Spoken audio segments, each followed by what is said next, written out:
So today we have a pair of wired earphones that I have seen hyped up in my audiophile circles, and it is the Simgot EA500, which is a very shiny pair of IEMs from a company that I had not heard of before.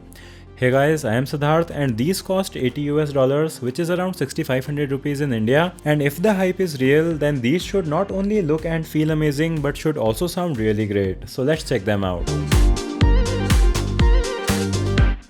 We have a nicely designed earphone box with the EA500, and inside you of course get the earphones, some papers, then we have a very nice hard case, and after opening it you will find the silver plated OFC cable that feels high quality. Then we have some rubber rings in two colors to seal the nozzle to the earphones, and then these are the extra nozzles that we will talk about soon. Finally, we have some differently sized silicone ear tips that feel better than what you typically get.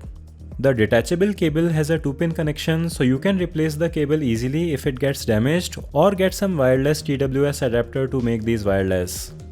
As for the design of this earphone, it is definitely a very attractive looking model with a complete metal shell that has this very shiny chrome finish. It feels really well built and it actually feels more expensive than its price tag would suggest. It does catch fingerprints easily, but you can easily rub them off. I found the EA500s to be very comfortable. They do have more weight than your typical IEM because of their metal shell, but still I had no issues with keeping these in my ears for hours. Generally the medium ear tip is slightly smaller for my ears, but these earphones fit me perfectly with the medium tip, and so they also offered great noise isolation. These earphones have a single 10mm dual magnetic circuit driver which has what Simgot calls a 4th generation DLC diaphragm, which is made up of 3 kinds of different materials. What we are concerned about is of course the sound that you finally get, but they do say that these kinds of drivers are only available in more expensive earphones. Now these earphones have a 16 ohm impedance, so they can be easily driven by your smartphone, but they actually scale really well if you use higher quality sources with them. They might also be a bit source selective as they didn't sound that great with my Estel & Kern XB10, but then with my iFi Audio XDSD Griffin they sounded really nice, and then I connected them to my RME ADI2 Pro FSR BE, and that really unlocked their full potential with amazing soundstage and clarity, and that just shows how well they scale with higher end gear. Finally, coming to their sound quality, I have to say that even though I had high expectations from these, they actually exceeded them. What these offer is a rare balance of different elements that is very difficult to find even on higher end earphones. These come with 2 nozzles that you can easily switch between by screwing them in or out, and they have provided the frequency response of both of these nozzles at the back of the box. You can differ between them by seeing the rubber ring, and the red ring nozzle basically provides a slightly V-shaped sound signature, while the black ring nozzle offers a more controlled bass and more airiness in the treble. I read the reviews online and a lot of people preferred the black ring nozzle, while I preferred the red ring nozzle overall because I am a bit treble sensitive and I don't mind the slightly boosted bass. I think that the red ring nozzle is more versatile and suitable for modern genres of music, while the black ring nozzle sounds really good with acoustic music, even though you can use either of them for everything. The fact that different people prefer different nozzles is actually a great thing, because if one was clearly better than the other then there wouldn't have been a point of this switchable nozzle system, but on these earphones this meaningfully changes the sound signature so people with different tastes can get their preferred sound, and that is a really good way of switching the tuning of earphones. So most of my testing was done on the red ring nozzle, and I do like the bass response with it.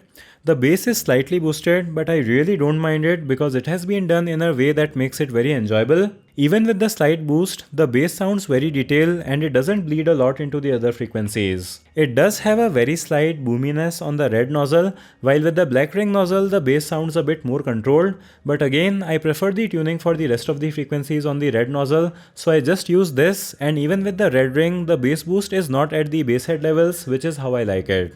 The mids on these are also really great and very detailed. There does seem to be some emphasis on the 2 to 3 kHz area, which can sometimes make the top end of the vocals a bit too pronounced, but still the vocals never get drowned by the rest of the frequencies. They stand out very well and you hear them very clearly in a very enjoyable way. Then finally moving on to the treble, there is again somewhat of a boost on the red ring nozzle, but it sounds really nice without sounding harsh or sibilant. These earphones sound very detailed and they have that special quality where they can manage to sound detailed in a very natural way without sounding analytical, and that is a quality that you generally find in more expensive audio gear.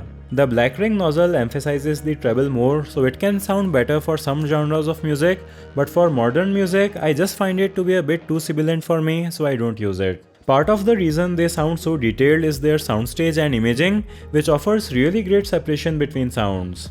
The width of the soundstage may not be the widest in its price range, but things really sound very three-dimensional on these. Different elements of sound have distance between them, and you may really find some new details in your music just because of how clean and separated everything sounds. The scale of sound on these is also really good, so if you listen to something that has impactful bass hits, then you do feel the size of it, which is so nice to hear in earphones. These are really fit for all genres of music, so electronic music, songs with vocals, and instrumental music all should sound really good on them, and you should also be able to use them for gaming. So the Simgot EA500 definitely live up to the hype, and they are easily one of the best choices in their price range. Their build quality and feel is very premium, the switchable nozzle system lets you select your preferred sound, and finally, the sound quality justifies their price tag very easily. If you are looking to upgrade from entry-level audiophile earphones, then these are a really great choice that will give you a serious jump in sound quality among other areas. So I'll have links to check these out in the video description. Let me know your thoughts about these in the comments, subscribe with bell, thanks for watching, and I'll see you in the next one.